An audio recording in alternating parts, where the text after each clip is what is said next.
So I recently did my top 10 niche spring fragrances of 2022. So that means now we got to do my top 10 designer fragrances for spring 2022. So stay tuned and find out which designers make the list.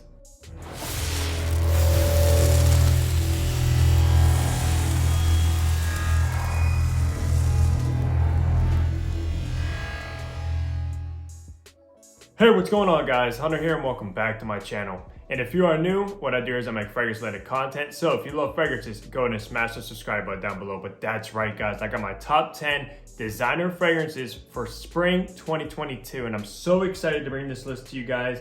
And hopefully you can find something new to try out for this spring and the upcoming warm weather, which I am so excited for. I've been so over the winter and I've just been dying to pull out my spring freshies for the warmer months. And what we're gonna be looking for today in fragrances for spring is more like your green, maybe some fougères with like lavender, florals, stuff like that. So let's start this list off on number 10. So coming in at number 10 is actually a fragrance from the house of Armani. And the fragrance I'm speaking about is Armani's Hunter Intense, which is the eau de parfum concentration flanker oven. Now with Armani's Hunter Intense, how this actually comes across me, it is kind of similar to Dior Sauvage EDT, but to be honest with you guys, I prefer this DNA over Sauvage, which is very, very shocking for the price you can pick up a Hunter Intense for. So if you love Sauvage and you don't really want to spend $100 on the EDT, you might want to check out this one here. And the performance is absolutely incredible. But with this, you do get a lot of ambrox, and I heard this get compared to Invictus Aqua, I believe, as well. It's kind of like a mixture between Invictus Aqua and Sauvage, and people say it's done perfectly together. I'm not really familiar with Invictus Aqua, so I couldn't tell you that, but it is a little bit aquatic. Like I said, you get a heavy dose of ambroxan in here, and just very, very crowd pleasing. And you know how to put somewhat of a cheapie on the list as well. I may have a couple cheapies in here, but at the end of the day, who doesn't love a good cheapie? But Armani Hunter Intense is coming in at number 10. All right, so coming in at number 9 is actually gonna be a barbershop's fougère fragrance. And of course, I had to include like a traditional barbershop fragrance in this list, at least one of them. And this is a sort of a new one. I haven't got to wear that much because I've been waiting for the warmer months. And it is, of course, Azzaro's Pour Homme. This classic, somewhat old school Azzaro fragrance. But with Azzaro Pour Homme, you get a ton of lavender in here. You also get some oak moss, which makes it that fougère, very green, very earthy fragrance. But you also have some spices in here as well. Now, all those three notes pretty much put together just work so perfectly in this fragrance. Now, this isn't gonna be like the most crowd-pleasing fragrance. A lot of people, especially nowadays, at least my age, aren't really into fougères. This one is a little bit more gentlemanly than youthful. But I do love myself a good fougère. And for this one here, especially at the price you can pick up Azzaro Pour Homme for, man, it's a steal for a traditional fougère. And I believe this one's been around since, I don't know, maybe like 30 years or so, I believe, or maybe longer than that. It's been around for a long time, but that's why it's coming at number 9. I have to go with a good fougère. Okay, so at number 8 is actually a fragrance that I think is an absolute bargain, especially for the quality. And we are going with Zara's/Jo Malone's Joe's Rhubarb. Now, this is a designer because it is made by Zara, even though Jo Malone, which is a niche company, is the perfumer behind this one. But with Joe's Rhubarb, with the name, of course, you're gonna expect like a nice vegetable rhubarb in here. And that's exactly what you get. Man, this is the best rhubarb fragrance I've ever got my nose on. And I do have a couple rhubarb dominant based fragrances in my collection, but this one just outpasses those. Yeah, very kind of like a vegetable-y, very green. A little bit, almost comes across a little bit sour as well. This also kind of reminds me of cannabis. For some reason, you get like that sour kind of cannabis accord in here, but I guess rhubarb could kind of smell like that. This is just an authentic rhubarb fragrance. If you've ever smelled rhubarb before, man, if you don't know what rhubarb is, it's like that, it's like a red vegetable, I believe, red-green vegetable. Very unique, and it works perfect for the springtime when everything's coming back to life, all the leaves, all the trees, everything like that, flowers are blooming. I just love Joe's Rhubarb for that. So that's why this one is coming at number 7, and I believe you can pick these up for like 25 bucks, and it's made by a master perfumer. All right, so coming at number 7 is actually gonna be a sort of a blue fragrance. and it comes from the house of Ralph Lauren, and it is Polo's Ultra Blue. Now with Polo Ultra Blue, this is just a very, very crowd pleasing fragrance. It's easy going, easy to reach, and you have to have one of those for the springtime. And I just love this one for this weather. With this one, it is kind of like, kind of aquatic, very citrusy. You have like mandarin in here, I believe, but it's kind of like a bitter mandarin. It kind of like got like a bitterness to it, which works perfect for the spring rather than summer. You also have ambroxan in here, I believe, which makes it a little bit more modern and boosts the performance of it. And I think you have some kind of like green verbena in here as well. So it's kind of green, it's a little bit bitter, citrusy, and a little bit aquatic. Just very easy going. I've got so many compliments from this one when I wore it recently. And man, I really like this one. I like it better than the original blue. I haven't tried all the blue fragrances from Polo. I think they have like the gold edition, they have like the parfum, stuff like that. But I do know what blue smells like, and then Ultra Blue, this is my favorite one from the line. And that's why it's coming in at number 7. Okay, so we're at number 6 now. Now, number 6 is a very refreshing fragrance. It just makes me happy. It puts me in a good mood when I'm wearing this one. And the fragrance is from the house of Tumi, and it is Awaken.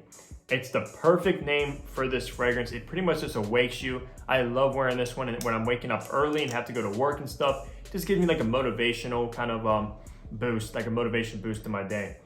With this one, you get this beautiful, juicy grapefruit in the opening. Like one of the best grapefruits I've ever smelled before. It's just so juicy, so luscious. It's amazing. I love the grapefruit. It's so refreshing. That's the best word for this fragrance, is refreshing. And I think it works perfect for the spring. Like I said, yeah, that grapefruit's just so good. It's not really aquatic. You do have a little bit like an undertone, like woodiness in here as it starts to dry down. I just can't get over that opening of this fragrance. Man, it's so good. Awaken, that's pretty much what they go for with this line. You have Awaken and then Unwind. Where you wear Awaken for like the morning time when you want that that kind of confidence, a little bit of motivation, because it's like so awaken and so refreshing. And then they have Unwind when you're unwinding at night. But Awaken definitely had to make the list at number 6 for spring. All right, so we finally made it to the top 5 designers for spring 2022. Now, coming at number 5 is a very minty, kind of fruity fragrance, and it gets compared to a niche fragrance. And the fragrance I'm speaking about is Banana Republic's Grassland. Look at that beautiful green bottle. It just screams spring to me. But with Grassland, like I said, it is very, very minty, very green. This is a very green fragrance. You have like apple in here, like a very juicy green apple. You have mint. You also have like a lavender, which gives it a little bit of like a fougere kind of vibe. It's very aromatic, but it gets compared to Creed's Green Iris Tween. Now, to be honest with you, I'm not the biggest fan of Green Iris Tween. It's a little bit too grassy for me. I'm not the biggest fan of it. I respect it for what it is and what it's done for the fragrance community, and a lot of people will love that fragrance, and I see why, but for me, this doesn't really work out. But with Grassland, I think it honestly is a better DNA than GIT. It's a little bit smoother, a little bit creamier, has like a creamy aspect to it. Might be from like sandalwood. I think there's vanilla in here as it dries down. Some ambergris as well.